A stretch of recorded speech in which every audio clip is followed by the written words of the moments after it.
Hello दोस्तों, welcome to all for my classes, Dakshiya classes. तो आपकी ऑफिशियल आंसर की आ गई है एमएड और बीएड के जो आपके एमसीक्यू हुए थे, ऑब्जेक्टिव टाइप के क्वेश्चन। तो आपकी आंसर की आ चुकी है। बुकलेट ए ही उन लोगों ने जारी करी है। अगर आपकी बुकलेट ए है तो उसकी आंसर की आ चुकी है। और ए और सी, ए के अपोजिट ही सी है और बी के अपोजिट डी है। तो अगर आपकी बुकलेट ए है तो आप इसे मैच कर सकते हो। अगर आपकी बुकलेट नंबर सी थी तो ये इसका अपोजिट आप देख सकते हो। जो ए सीरीज़ का 100 नंबर क्वेश्चन है वो सी सीरीज़ का फर्स्ट नंबर का क्वेश्चन होएगा। तो आइए मैच करा देते हैं आपको आंसर की। ऑफिशियल वेबसाइट पर भी है, हम वहाँ से भी मैच कर सकते हो या हमारी वीडियो से भी मैच कर सकते हो आंसर की।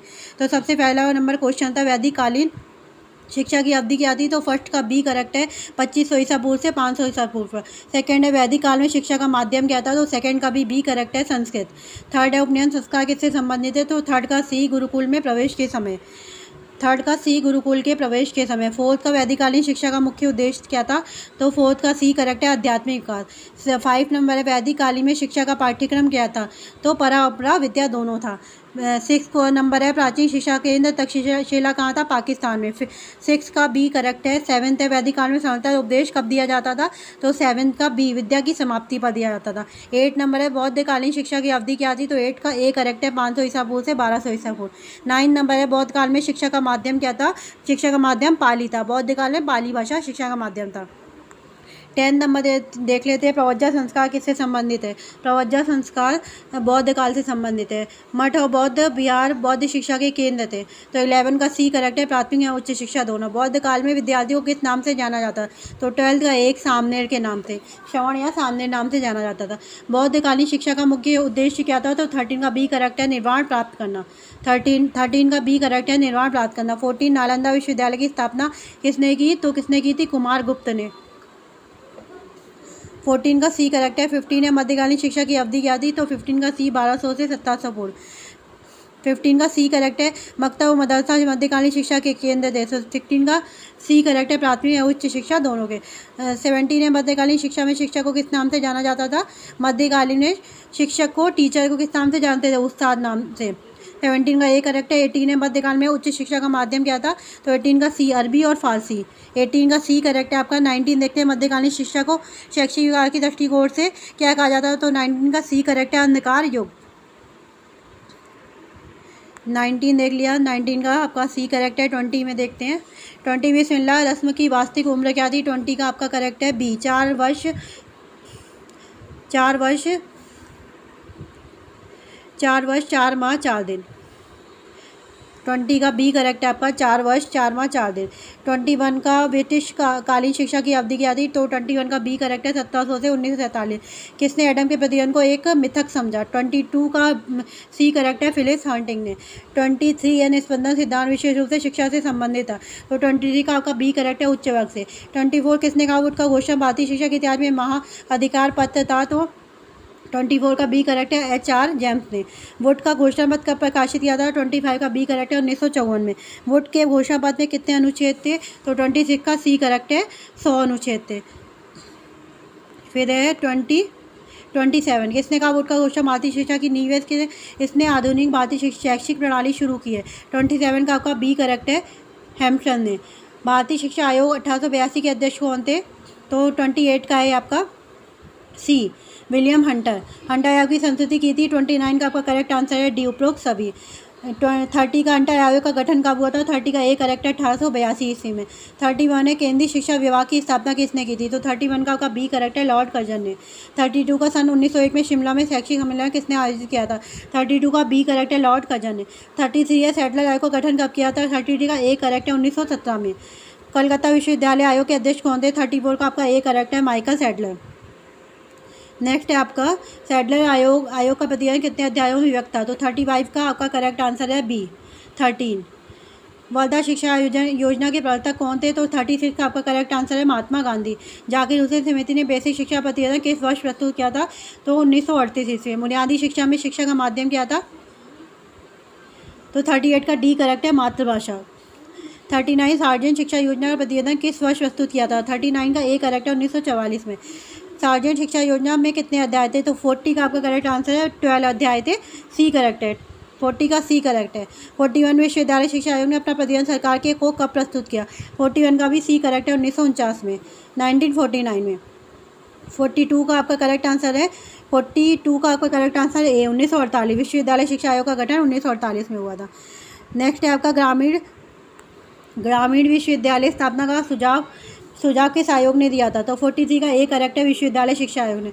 44 है विश्वविद्यालय शिक्षा आयोग का गठन किसकी सलाह पर किया गया था? तो ए और बी दोनों, केंद्रीय शिक्षा सलाहकार बोर्ड और अंतर विश्वविद्यालय परिषद दोनों की सलाह पर किया गया था। विश्वविद्यालय शिक्षा आयोग में कुल कितने सदस्य? तो 45 का बी करेक्ट है, 10 सदस्य थे। कितने सदस्य थे? 10 सदस्य थे। 46 नंबर है, विश्वविद्यालय शिक्षा आयोग की मुख्य संस्तुति थी। 46 का आपका करेक्ट आंसर है डी, उपरोक्त सभी। 47 है, मुदालिया आयोग की मुख्य संस्तुति क्या थी? 47 का डी करेक्ट है, उपरोक्त सभी। 48 है, माध्यमिक शिक्षा आयोग के अध्यक्ष कौन थे? तो बी करेक्ट है, मुदालिया। 49 है, माध्यमिक शिक्षा आयोग के प्रतिवेदन में कुल कितने अध्याय थे? तो 49 का आपका करेक्ट है सी, 15 थे, 50 प्रतिवेदन थे। 50 नंबर क्वेश्चन का आंसर है, माध्यमिक शिक्षा आयोग के कुल कितने सदस्य थे? तो 50 का बी करेक्ट है, 9। 51 है, मुदालिया आयोग ने अपना प्रतिवेदन सरकार के समक्ष कब प्रस्तुत किया? तो 51 का आंसर है आपका बी, 29 अगस्त 1953। आप इससे हमारी वीडियो से आंसर की मैच कर सकते हो ना, तो आप ऑफिशियल वेबसाइट पे बुकलेट अलग दी, आंसर की अलग दी है, तो आप इधर उधर कंफ्यूज ही होते रहोगे। तो इससे अच्छा आप वीडियो से अच्छे से मैच कर सकते हो आप अपनी आंसर की। 52 है, मुदालिया आयोग का कार्यक्षेत्र तथ्य है। 52 का आपका बी है, माध्यमिक शिक्षा। 53 है, कोठारी आयोग में संस्तुति की थी। तो 53 का डी, उपरोक्त सभी। राष्ट्रीय शिक्षा आयोग 1964 और 66 का अध्यक्ष कौन था? 54 का बी, प्रोफेसर दौलत सिंह कोठारी। शिक्षा में कोठारी आयोग का योगदान था। 55 का डी करेक्ट है, उपरोक्त सभी। 56 का किस आयोग ने सर्वोत्तम प्राथमिक शिक्षा का विकेंद्रीकरण किया? 56 का डी, इनमें से कोई नहीं। 56 का आपका डी। 57 है, संशोधित शिक्षा नीति 1992 के अध्यक्ष थे। 57 का आपका करेक्ट आंसर है, संशोधित शिक्षा नीति 1992 के अध्यक्ष थे ए, जनार्दन रेड्डी। कौन थे? जनार्दन रेड्डी। 58 है, क्रियान्वयन कार्यक्रम 1992 विभाजित था। 58 का आपका करेक्ट आंसर है बी। 58 का करेक्ट आंसर है बी, 24 अध्यायों में।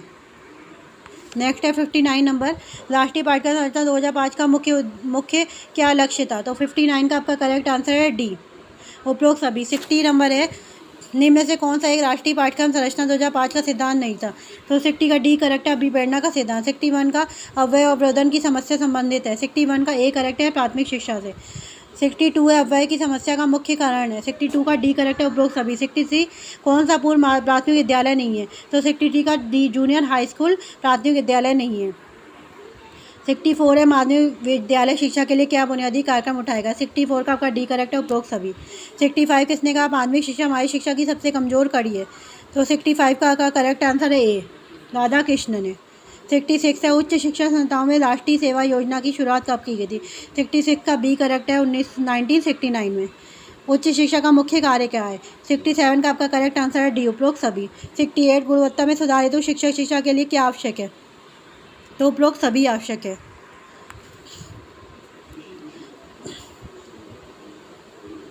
69 नंबर है, national curriculum framework for quality teacher education के वर्ष प्रकाशित किया गया। तो 69 का आपका बी करेक्ट है, 2009 में। राष्ट्रीय प्रौढ़ शिक्षा परिषद की स्थापना कब की गई? 70 का 1969 में। राष्ट्रीय साक्षरता मिशन की शुरुआत कब की गई? सी, 1988 में। राष्ट्रीय मुक्त विश्वविद्यालय की स्थापना कब हुई?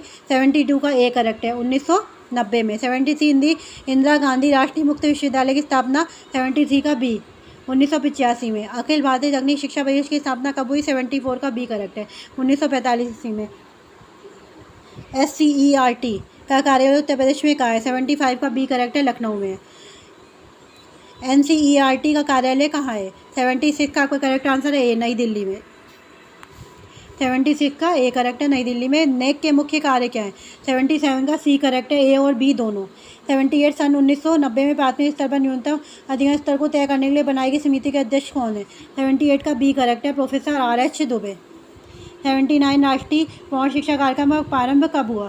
तो 79 का सी करेक्ट है, 2 अक्टूबर 1978 में। 79 का सी करेक्ट है।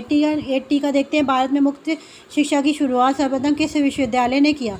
80 का ए करेक्ट है, मुंदाई विश्वविद्यालय। 81 का प्राथमिक शिक्षा का सार्वभौमिकता का अर्थ है। 81 का डी करेक्ट है, 6 से 14 वर्ष की आयु वर्ग के लिए स्वतंत्र एवं अनिवार्य शिक्षा प्रदान करें। 81 का सार्वजनिकरण के मुख्य के मार्ग में मुख्य बाधा क्या है? तो 82 का आपका करेक्ट आंसर है डी, उपरोक्त सभी।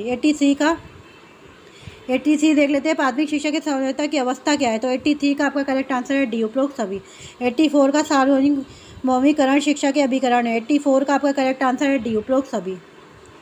85 देख लेते हैं, 15 क्वेश्चन और बचे हैं। मानव संसाधन मंत्रालय द्वारा तकनीकी शिक्षा गुणवत्ता सुधार कार्यक्रम की शुरुआत कब की गई थी? 85 का बी करेक्ट है आपका, 2002 में। सार्वभौमिकरण शिक्षा का महत्व क्या है? 86 का आपका करेक्ट आंसर है ए, प्राथमिक स्तर पर। 87 वैसायीकरण का मुख्य उद्देश्य क्या है? 87 का ए करेक्ट है, लाभ।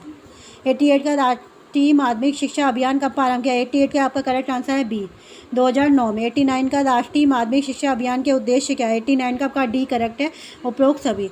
90 का देखते हैं, सन 1960 में निजीकरण शब्द का प्रयोग सर्वप्रथम किसने किया था?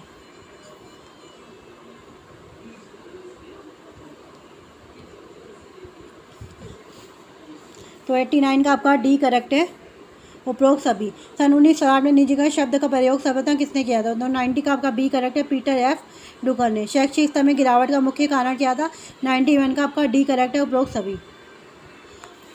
92 का देख लीजिए, शैक्षिक मानक का तात्पर्य क्या है? तो 92 का आपका डी करेक्ट है, उपरोक्त सभी। 92 कोठारी। 93 देख लेते हैं, 92 का आपका तो डी है। 93 देख ले, कोठारी आयोग के अनुसार शैक्षिक मानक के निर्धारण के आधार है। 93 का डी, उपरोक्त सभी। शिक्षा के स्तरीकरण को उन्नत बनाए हेतु समस्या है। 94 का भी डी, उपरोक्त सभी। निबंधात्मक प्रकार के परीक्षण के दोष है, इसका भी उपरोक्त सभी। वस्तुनिष्ठ प्रकार के परीक्षा के गुण है, इसका भी उपरोक्त सभी। 97 का भी उपरोक्त सभी। 98 का माध्यमिक स्तर पर निःशक्तों के लिए समाजीय शिक्षा योजना का प्रारंभ कब हुआ? इसका बी करेक्ट है, सन 2009 से 2010 में। 99 का राष्ट्रीय माध्यमिक शिक्षा अभियान का कार्य क्या है? 99 का आपका डी करेक्ट आंसर है, उपरोक्त सभी। 100 क्वेश्चन निजीकरण के लाभ क्या है? तो 100 का आपका उपरोक्त सभी करेक्ट आंसर है। तो आई होप तो आपको वीडियो पसंद आई हो। वीडियो पसंद आए तो अगर आप वीडियो को पसंद करोगे तो मैं और भी 3 पेपरों के आपके ऐसे आंसर की लेके आऊँगी। तो ये आपका फर्स्ट पेपर था, development of education system India. तो आप अपनी आंसर की मैच कर लीजिएगा। तो आपको अगर वीडियो पसंद आए तो प्लीज़ हमारे चैनल को सब्सक्राइब जरूर करिएगा, लाइक जरूर करिएगा, शेयर जरूर करिएगा। Thanks for watching.